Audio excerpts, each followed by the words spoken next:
अस्सलाम वालेकुम स्टूडेंट्स, मैं हूं आपका इंस्ट्रक्टर आतिफ नसीम, आपके अपने YouTube channel science made sensible में फंक्शंस के लेक्चर नंबर 3 के साथ आपकी खिदमत में हाजिर हूं। लेक्चर नंबर 1 और लेक्चर नंबर 2 में हमने बाइनरी रिलेशंस और फंक्शंस को डिस्कस किया था। इस लेक्चर में हम टाइप्स ऑफ फंक्शंस को डिस्कस करेंगे।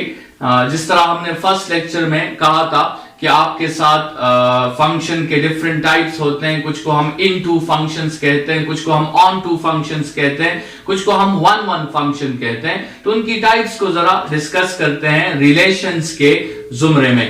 ठीक है, लेट्स सपोज आपके साथ एक सेट है A which is the set of numbers 1, 2, आपके साथ सेट B है which is the set of alphabets A, B, और हमने इसमें A क्रॉस B फाइंड की। तो A क्रॉस B में हमें 4 ऑर्डर्ड पेयर्स मिल गई, 1A, 1B, 2A, 2B। ठीक है, जिस तरह हमने कहा कि कार्टेशियन प्रोडक्ट जो है वो ऑर्डर्ड पेयर्स के फॉर्म में होता है, तो ये वो ऑर्डर्ड पेयर्स हैं। अगर आपसे कोई पूछे कि इस A क्रॉस B में इन बाइनरी रिलेशंस में जो A से B की तरफ हमने बाइनरी रिलेशंस निकाले हैं, इन बाइनरी रिलेशंस की कितनी पॉसिबिलिटीज बन सकती है, तो उसका फॉर्मूला आपके साथ है 2 power 4, where 4 is the number of elements of A cross B, 1, 2, 3, 4, और उससे आपके साथ आती है 16 पॉसिबिलिटीज। हमने पिछले लेक्चर में डिस्कस किया था कि इन 16 पॉसिबिलिटीज में 4 पॉसिबिलिटीज ऐसी थी जो रिलेशंस भी थे और फंक्शंस भी थे, लेकिन जो बाकी 12 पॉसिबिलिटीज थी वो सिर्फ रिलेशंस थी लेकिन फंक्शंस नहीं थी। तो इनमें से इन 16 पॉसिबिलिटीज में फंक्शंस कितने हैं? 4 फंक्शंस हैं। अगर हम वो फंक्शंस मेंशन करें तो ये वो 4 फंक्शंस हैं, F1, F2, F3 और F4। ठीक है, ये जो हमने फंक्शंस मेंशन किए हैं ये फ्रॉम A टू B है। ठीक है, मतलब इसको लिखने का तरीका ये है कि हमने ये फंक्शंस किस तरह मेंशन किए हैं, from first set to the second set. अगर ये हम B क्रॉस A फाइंड करते हैं then we will have to mention the functions from B to A। अगर हम A क्रॉस A फाइंड करते then we will have to mention the functions from A to A। अगर हम B cross B find करते तो then we will have to mention the functions from B to B। ठीक है, तो ये जो फंक्शंस हैं ये फ्रॉम A टू B है, और ये 4 फंक्शंस हैं, वो बाकी 12 जो हमने कल लेक्चर में डिस्कस किए थे वो रिलेशंस थे। स्टूडेंट्स, कल के लेक्चर में हमने डिस्कस किया था कि फंक्शन को एक रिलेशन को देखने के लिए कि वो फंक्शन है या नहीं है, हमारा सारा तर जो कंसंट्रेशन होता है वो फर्स्ट सेट के ऊपर होता है। ठीक है, किसी रिलेशन को ये देखने के लिए कि ये फंक्शन है या नहीं है, हम उस रिलेशन में देखते हैं कि फर्स्ट सेट जो है वो कंप्लीटली यूज हुआ है या नहीं हुआ, और क्या फर्स्ट सेट में कोई रिपीटिशन हुई है या नहीं हुई। इस पे हमने पिछले लेक्चर में डिटेल में बात की थी। So in order to prove that relation is a function we have to concentrate on the first set। लेकिन अगर आपने टाइप ऑफ फंक्शंस फाइंड करना है, एक दफा आपने साबित कर दिया कि ये फंक्शन है, तो फिर दूसरा स्टेप ये है कि आप उसकी टाइप को फाइंड करें। तो टाइप ऑफ फंक्शन के लिए फिर आप किस पर कंसंट्रेशन करेंगे? फिर आप सेकंड सेट पर कंसंट्रेशन करेंगे। आपका सारा दारोमदार फिर सेकंड सेट पे होगा। फंक्शन को साबित करने के लिए आपने फर्स्ट सेट को देखना है, और फंक्शन के टाइप को जज करने के लिए आपने सेकंड सेट को देखना है। तो स्टूडेंट्स, अगर आपके रिलेशन में जो सेकंड सेट है, यहां पे ये सेकंड सेट है आपके साथ, ये B जो है ये आपके साथ सेकंड सेट है। अगर आपके रिलेशन में जो सेकंड सेट है वो कंप्लीटली यूज नहीं हुआ तो फिर उस फंक्शन को आप इनटू फंक्शन कहेंगे। जैसे आप इन चारों फंक्शंस को देखें, इनमें आप F1 को देखें तो F1 में रिलेशन में आपके साथ सिर्फ A यूज हुआ है, B आपके साथ यूज नहीं हुआ।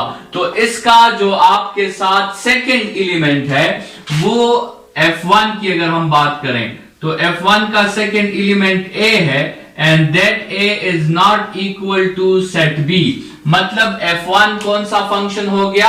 इनटू फंक्शन हो गया। इसी तरह आप जरा F4 को देखें, F4 में देखें स्टूडेंट्स सिर्फ B यूज हुआ है, F4 की अगर हम बात करें तो F4 में सिर्फ क्या यूज हुआ है, B, which is also not equal to set B, क्योंकि सेट B में एक एलिमेंट A भी मौजूद है जो F4 में यूज नहीं हुआ। तो इसलिए हमारे साथ इन फंक्शंस में F1 और F3 जो है, F4 जो है, दे आर, हमारे साथ ये कौन से फंक्शंस हुए, इनटू फंक्शंस हुए। स्टूडेंट्स, अगर आपका सेट B कंप्लीटली यूज हो गया है तो फिर हम उसको ऑन टू फंक्शन कहेंगे। जैसे आप जो है F2 को देखें, F2 को अगर हम जज करें तो इसमें देखें आपके साथ A भी यूज हुआ है और B भी यूज हुआ है, तो इसका जो सेट B है वो असल में आपके साथ A और B दोनों यूज हुए हैं। तो इसका मतलब आपके साथ जो सेकंड सेट है वो कंप्लीटली यूज हो गया है, A भी यूज हो गया, B भी यूज हो गया, मतलब ये ऑन टू फंक्शन है। इसी तरह आप जो है लेट्स सपोज आप चेक करें F3 को, F3 को अगर आप चेक करते हैं तो ये आपके साथ जो है ये भी आपके साथ ऑन टू फंक्शन तो नहीं है, क्योंकि इसमें सिर्फ आपके साथ जो है वो B जो है वो यूज हुआ है, ठीक है। तो ये भी ऑन टू, ये भी आपके साथ इन टू फंक्शन है F3 वाला, ठीक है। तो ऑन टू फंक्शन सिर्फ इसमें कौन सा हुआ, F2 जो है वो हमारे साथ ऑन टू फंक्शन हुआ, क्योंकि उसमें आपके साथ A भी यूज हुआ है और B भी यूज हुआ है। सॉरी, ये F3 F4 तो आप देखें तो ये तो तकरीबन एक ही वैल्यूज हैं, इससे हम ये F3 हटा देते हैं यहां से, ठीक है। तो अगर आपके साथ सेकेंड सेट जो है वो कंप्लीटली यूज हो गया है, so we will call it an onto function. Students, onto की एक स्पेशल कैटेगरी है जिसको हम वन वन फंक्शन कहते हैं, और ये ऑन टू फंक्शन की ही एक स्पेशल कैटेगरी है। मतलब वन वन फंक्शन होने के लिए सबसे पहले ऑन टू फंक्शन का होना मस्ट है, ठीक है।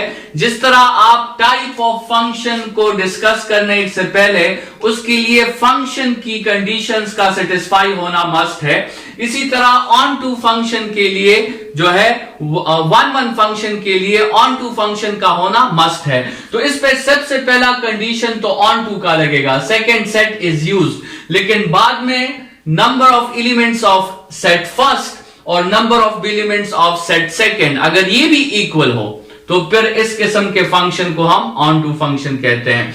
जिस तरह यही F2 जो है ये आपके साथ ऑन टू फंक्शन भी है। देखें, एक तो आपके साथ सेट B कंप्लीटली यूज हो गया है, और बाकी आप देखें सेट A और सेट B में नंबर ऑफ एलिमेंट्स भी आपके साथ सेम है। तो ये जो F2 आपके साथ है, F2 ऑन टू भी है, लेकिन ऑन टू के बाद आपके साथ F2 जो है वो वन वन भी है। स्टूडेंट्स, याद रखें कि हर one one function is always onto, लेकिन every onto function is not always one one.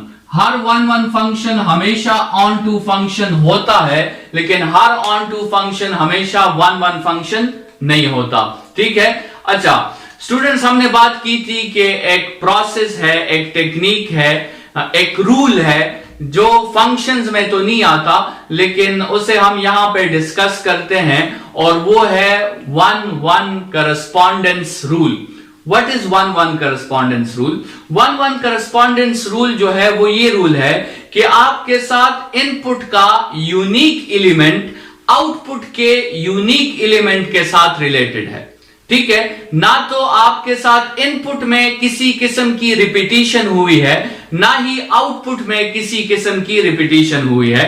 तो अगर ऐसा एक रिलेशन हमारे साथ मौजूद है कि ना तो सेट A का एलिमेंट रिपीट हुआ और ना ही सेट B का एलिमेंट रिपीट हुआ, तो इस रूल को, इस टेक्निक को, इस प्रोसेस को हम वन वन करस्पॉन्डेंस कहते हैं, ठीक है। स्टूडेंट्स, मैंने यहां कुछ ग्राफिकल रिलेशंस आपको दिए हैं। ये सारे ग्राफिकल रिलेशंस आपके साथ फंक्शंस हैं, क्योंकि ये सारे ग्राफिकल रिलेशंस ये दोनों प्रॉपर्टीज सेटिस्फाई करती हैं। इस किसी भी ग्राफिकल रिलेशन में ऐसा कोई रिलेशन नहीं है जिसमें फर्स्ट सेट कंप्लीटली यूज ना हुआ हो, और ना ही ऐसा कोई रिलेशन है जिसमें फर्स्ट सेट रिपीट हुआ हो। तो इसका मतलब ये चारों ग्राफिकल रिलेशंस आपके साथ फंक्शंस हैं। लेकिन आपने यहां पर इस प्रैक्टिस में ये डिसाइड करना है कि ये फंक्शन कौन सा फंक्शन है, इनटू है, ऑन टू है, वन वन है, ये अभी हम डिस्कस करेंगे। तो स्टूडेंट्स यहां पे आप देखें, ये आपके साथ फर्स्ट सेट था सेट ए, ये आपके साथ सेकंड सेट है सेट बी। आप इस रिलेशन में देखें 1a के साथ रिलेट है, 2a के साथ रिलेट है, 3a के साथ रिलेट है। मतलब इस रिलेशन में ना b यूज हुआ है और ना c यूज हुआ है। मतलब सेट b कंप्लीटली तौर पे यूज नहीं हुआ। तो अगर सेट b कंप्लीटली तौर पे यूज नहीं हुआ, this means that this function is an into function. ठीक है। अच्छा स्टूडेंट्स इसको देखें, ये आपके साथ सेट a है, ये आपके साथ सेट b है। 1a के साथ रिलेटेड है, 2b के साथ रिलेटेड है, 3c के साथ और 4bc के साथ। इसमें आप देखें तो a भी यूज हो गया है, b भी यूज हो गया है, c भी यूज हो गया है। मतलब आपके साथ सेट b जो है वो कंप्लीटली यूज हो गया है।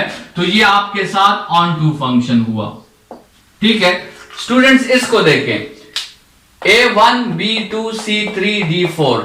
a जो है ये आपके साथ सेट a हो गया, ये सेट b हो गया। सेट बी आप देखें कंप्लीटली यूज्ड हो गया है। तो कंप्लीटली यूज्ड का मतलब ये ऑन टू फंक्शन है।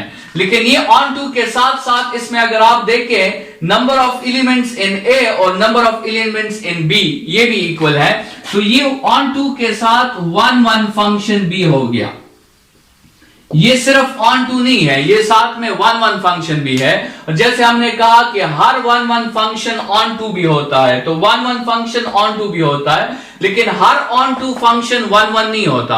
अभी ये फंक्शन ऑन टू फंक्शन है लेकिन 1 1 फंक्शन नहीं है, क्योंकि ये ऑन टू की कंडीशन को तो सेटिस्फाई करता है ये फंक्शन, लेकिन 1 1 की कंडीशन को सेटिस्फाई ये नहीं कर रहा। ठीक है। तो अच्छा स्टूडेंट्स इसको देखें, ये अच्छा इसमें आप एक और बात भी देखें, ये तो एक तो ऑन टू फंक्शन हो गया, एक 1 1 फंक्शन हो गया, लेकिन इसमें अगर आप देखें तो इनपुट का यूनिक एलिमेंट आउटपुट के यूनिक एलिमेंट के साथ रिलेटेड है। ना तो इनपुट में रिपीटिशन हुई है ना आउटपुट में रिपीटिशन हुई है। तो ये 1 1 फंक्शन के साथ 1 1 करस्पॉन्डेंस भी इसमें मौजूद है। ठीक है। अच्छा अभी इस लास्ट की तरफ आए, ये आपके साथ सेट ए है, ये आपके साथ सेट बी है। अगर आप देखें तो सेट बी कंप्लीटली यूज नहीं हुआ, क्योंकि उसमें एक एलिमेंट ई जो है वो रहता है। तो जब सेट बी यूज नहीं होता तो हम उसको कौन सा फंक्शन कहते हैं, इनटू फंक्शन कहते हैं। तो ये फंक्शन तो इनटू है, लेकिन इसमें एक और बात आप देखें, ना तो इनपुट रिपीट हुआ है ना आउटपुट रिपीट हुआ है। तो इनटू फंक्शन के साथ साथ इसमें भी 1 1 करस्पॉन्डेंस जो है वो मौजूद है। 1 1 फंक्शन एक अलग चीज है और 1 1 करस्पॉन्डेंस एक अलग चीज है।